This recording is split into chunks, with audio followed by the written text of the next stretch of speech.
O'tirolmang. Meni bittasiga berib qo'ygan pulim bor. O'shani olamiz. Agar u bo'lmagan taqdirda ham amallaymiz, topamiz. Akam to'g'ri aytyaptilar. Siz buni o'ylamang. Men ham mashina olaman deb ozroq pul yig'ib qo'yganman. Shuni beraman. Topamiz dada. Rahmat bolalarim. Rahmat. Yaxshi ko'ring. Oyjon. Baraka topinglar. Oyjon, osh so'raymi? Ha, hozir boraman. Yo'q, siz oyjon, nima qilasiz? siz qo'zg'almang. Biz o'zimiz. Ha, mayli, bolam, mayli. Dadamga ko'proq suzing. Menga suzmanglar, xo'pmi? Tagidagi go'shtni olib kelsalar ham bo'ldi. Go'shinglar, dada. Ililarni qoqib, ha? Yo'q, tushunmadim. Siz nimaga unaqa gap gapirdingiz? Ko'ngliga tegadi deb ham o'ylamaysiz-a? Nima? Dadang hoji bo'lishlari uchun men to'yni to'xtatib turishim kerakmi? Undan keyin bu yil bormasalar keyingi yil borarlar.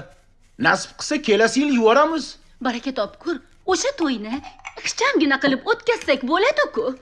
Qil. Ha? Qisham qilish kerak. To'g'ri, mana. Unda qo'yni yo'qmi? Ha, kim senga talinka olsin dedi? Qilish kerak emas edi. To'yni qilish kerak edi qisham. Undan keyin 50 oldida men ham osh yeb yurgan joyim bor. Tushundingmi? Men ham o'shanga yarasha chiroyli qilib to'y qilishim kerak. Qolaversa, sen ularni uyidan erga tegib ketganingga ancha bo'lgan. Ertaga meros taqsimlanayotganda ukalaring senga hech narsa bermaydi. Tushundingmi? Ha? Siz yangi ish boshlayotgan paytingizda dadam sizga yordam qilganmidi-la? Ozgina. Yo'q, yordam qilganlar. Yaxshigina yordam qilganlar.